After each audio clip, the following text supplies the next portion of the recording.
Hi there, I'm Cindy Linden, and this is the Cookalong podcast. Maybe a decade and a half ago, I wanted to hear an outdoor concert and decided to take along a picnic for two.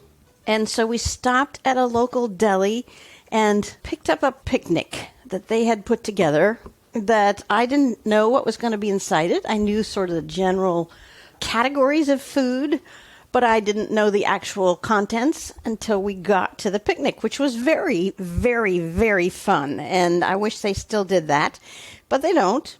One of the things that was in one of these packages was so yummy that I took a picture of the label describing what was in it. So it's just a list of ingredients, and it is a goat cheese and pistachio spread. I think this is funny, but I put that in my recipe file as a recipe. Well, of course, it isn't a recipe, but it's almost a recipe. So I am going to concoct that today. I'm flying by the seat of my pants, mostly.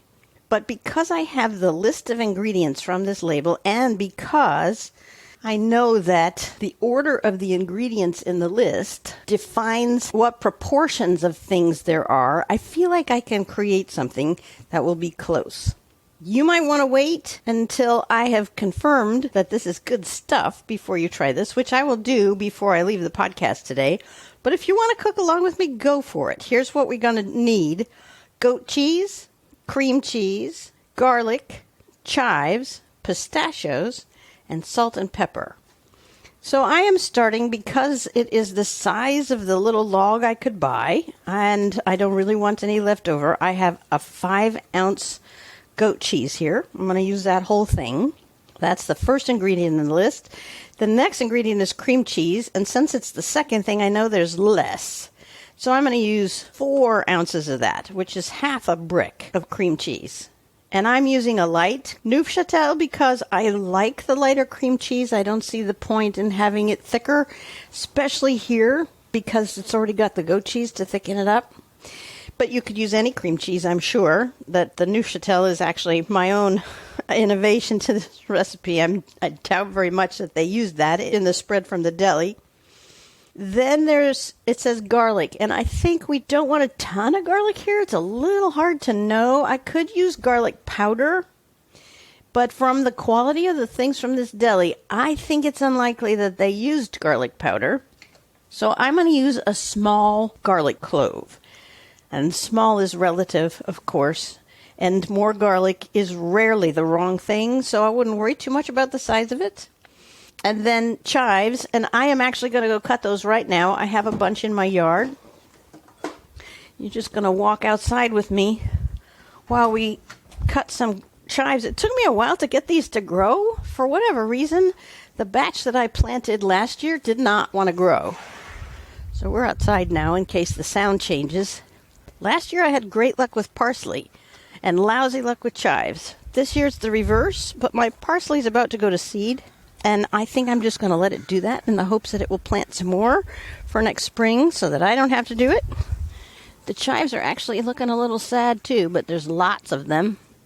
So I'm going to just grab kind of a small handful and cut it down toward the base of them. And then we'll chop them up once we get them inside. That should do. And then the next thing on the list is pistachio. And it just says pistachio. But I am assuming they mean nuts, like chopped nuts. It's been, like I said, 15 years or so since I had this. So I don't really remember why I saved this, except that it sounds really good. And it must have been good enough for me to want to save it. So I am going to use, you know what? I don't know yet. I'm going to chop some pistachios, but I think until I see how much cheese this is going to be once it's all together, I think I am not going to know how many nuts. So just stay with me for information on that. And then the last thing, of course, is salt and pepper. What I think I want to do in order to make this nice and spreadable and to combine these really well, I think I'm going to whip them a little bit. So I am taking it makes a total of 9 ounces. Now that's interesting, because I'm probably more likely to make 10 or 12 ounces. That's okay. I just want to use up this goat cheese, I don't need a tiny bit of goat cheese sitting around in my cheese drawer because it won't be enough to do anything with, and I don't really like to just eat goat cheese. I'm a huge cheese fan, as you probably are aware, but goat cheese doesn't really hit the list of things I like to eat unless it's fancified in some way, which I guess this counts as. So this is a pretty dry, crumbly cheese, and I will tell you that I left it out for about an hour before starting this because I figured softer was better.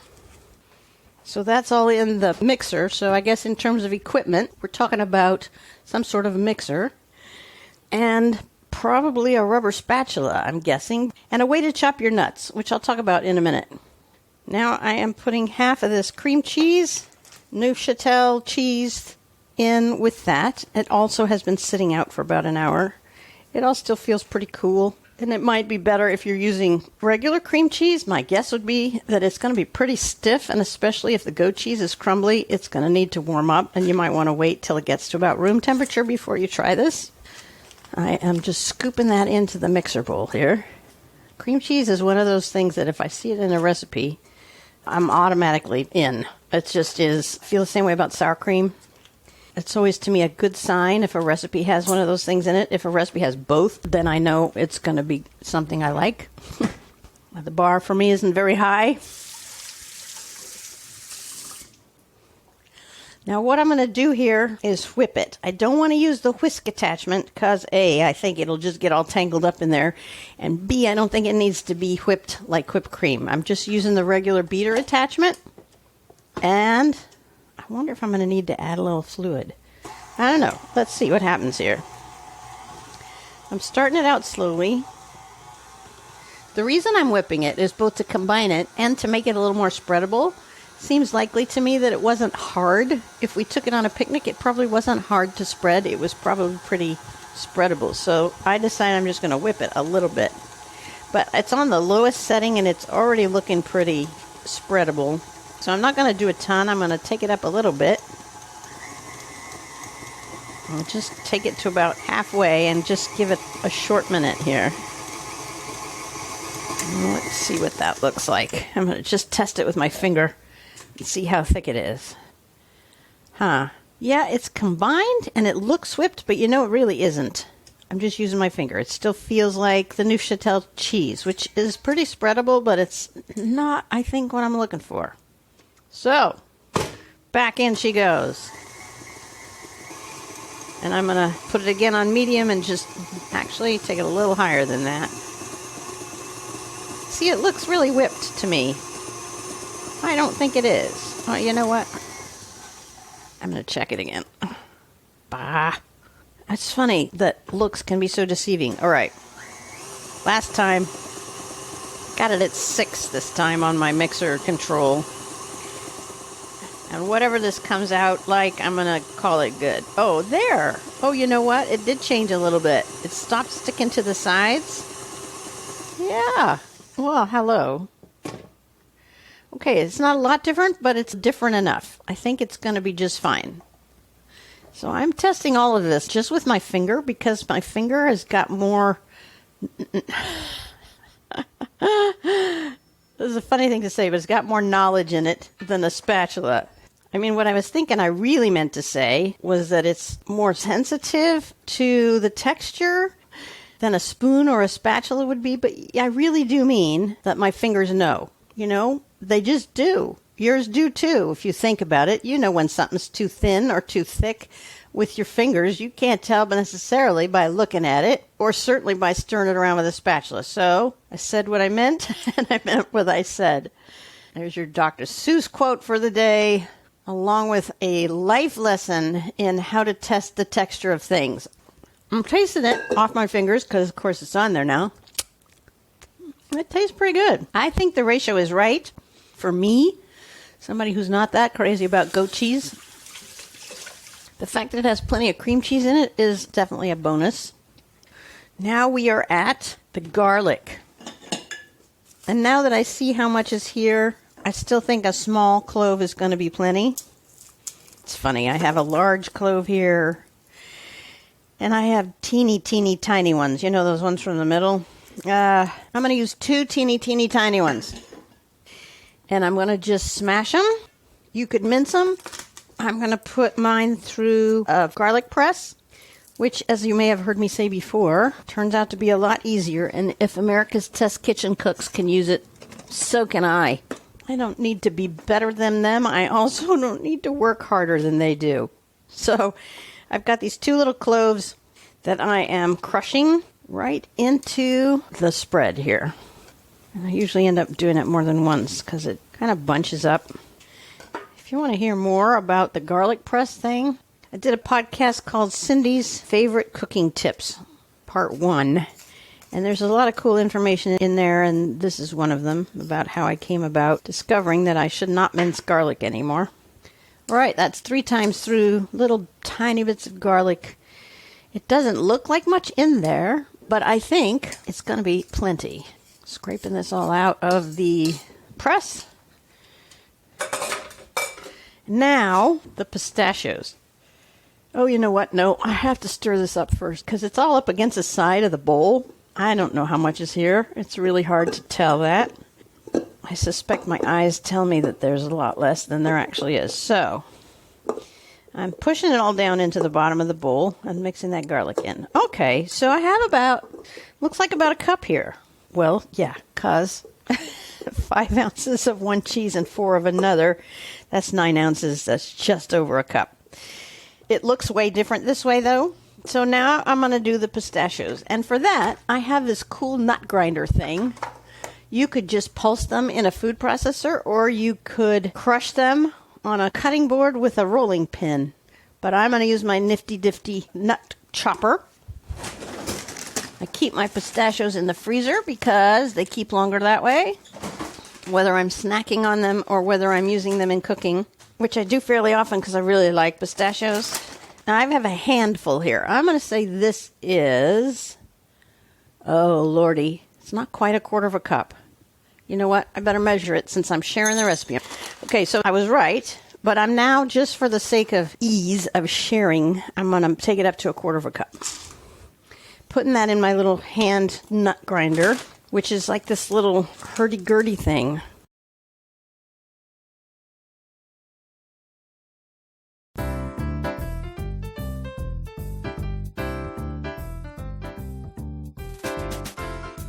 So what I have here is a variety of nut textures, all the way from like pea-sized pieces to dust, which is perfect, really, when you think about it. It's probably also about what you would get if you used a food processor on this.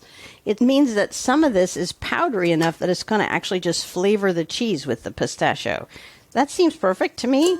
So I'm now putting all of these nuts, this quarter of a cup of many sizes of pistachios in, and I'm just stirring them in with the rubber spatula. I just think we don't want to mix it anymore. I just don't think that's necessary. I'm also, of course, in the same process, stirring in the garlic, which is also helpful. And that takes us to the next ingredient, which is the chives. Oh, actually, the chives were supposed to go before the pistachio. That's interesting. That means there was more chives in the original recipe than there was pistachio. Mine is obviously going to be the other way around. I don't think that's a bad thing. Now I have this handful of chives that we cut, and I am just going to cut those. I have this nifty pair of scissors that does like 5 cuts at a time. I'm going to use those because I don't get to use them very often. It's 5 blades, 1 scissor. But you can just use regular scissors and snip them in to make little bits. And I don't know if I'm going to use this whole bunch, but it's kind of my MO not to use part of a thing. I've used about 2/3 of them at this point. I think I'm going to stir it and see what that looks like before I go any further. Well, it smells plenty oniony now. Oh, I think that might be enough. Oh, I don't know. Chives are a good thing. It's like makes it like onion dip. I'm just going to go a little further. See, I told you. I just feel like once I have something in my hand, I should just use all of it. Which is apparently what I'm doing, because I'm still cutting. I didn't mean to be, but I am. So there's the last bit in there. That's probably way too many chives. I won't know until I taste it. Now that everything is in there except the salt and pepper.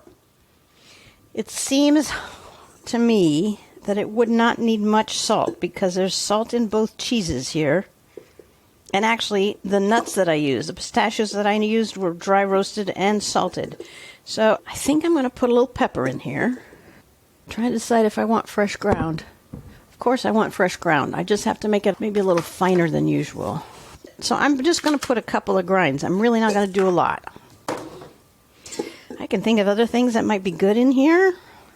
Maybe we'll add like little red pepper flakes. I don't want to do that yet. Now I've stirred in the pepper. I'm not going to give this a taste.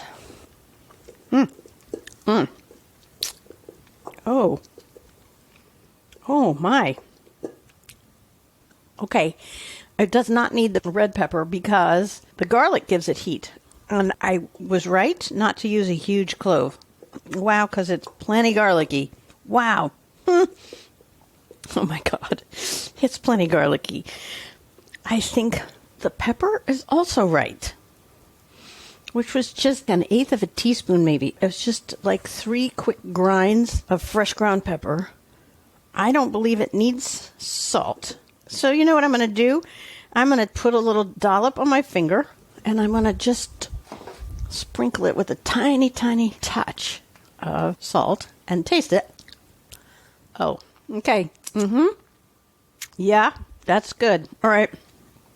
So I'm now going to add just a pinch, like a 1/16 of a teaspoon, and stir that in and call this done.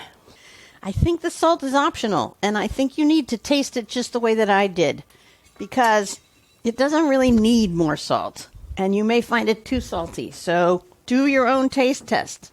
This is quite good. I'm serving it to company this evening. Oh yeah, that was enough pepper. Don't do any more pepper than that. All it needs now is a container to serve it in. The other thing I was going to say might be good in here is lemon juice, but you know what? This tastes so good. You could doctor it, I guess, in all kinds of ways that appeal to you. You know what? While I really do like this, just the way it is, I can't help but feel that a little lemon juice, just a tiny bit of lemon juice, would actually brighten it up and enhance it. So I'm going to try that. I just got to be careful not to add too much. I think I'm just going to do 1/4 of a teaspoon of lemon juice added to this and see what happens. And because I can always add more. And stir it up again. Not sure that's enough to even taste here. Maybe that's okay too. You know, maybe that's a good thing, is that you don't want it to stand out as lemon. Yeah, you know what? That was the right thing. You can't really taste it, but it gives this little tiny acidic edge to this. All right, I'm going to test it one more time in case it needs more. That was perfect. I'm tempted to add more. I really am tempted to add more. I say it's perfect, but then you always wonder if a little more would be even better. I think I better not. It's really perfect. Yeah, okay, so add to that ingredient list 1/4 of a teaspoon of lemon juice, and we're good to go. I like this. I like this a lot. I am now going to be making this a lot. It's funny to me that although I saved the information from that label, it took me 15 years to get around to actually trying to replicate it. And I feel like I've gone it actually one better with the lemon juice and with the fact that there's more nuts than chives here. I think that was the right call, although there's quite a lot of chives now. Anyhow, I'm thrilled that it worked out that quickly and that easily. You can find pictures of this recipe in progress and as a finished appetizer on my website, thecookalongpodcast.com. Please tell your friends you listen to the Cookalong podcast. Encourage them to listen as well. I think this is a lot of fun. I hope you do too, and I hope you feel that way enough to share it with other people. Tune in next week for a quick bite, which this almost qualifies for because it was so fast, but because I cooked it with you, it doesn't count as a quick bite because that's my rule. 2 weeks from today, we'll be making another recipe from scratch together. Until next time, happy cooking!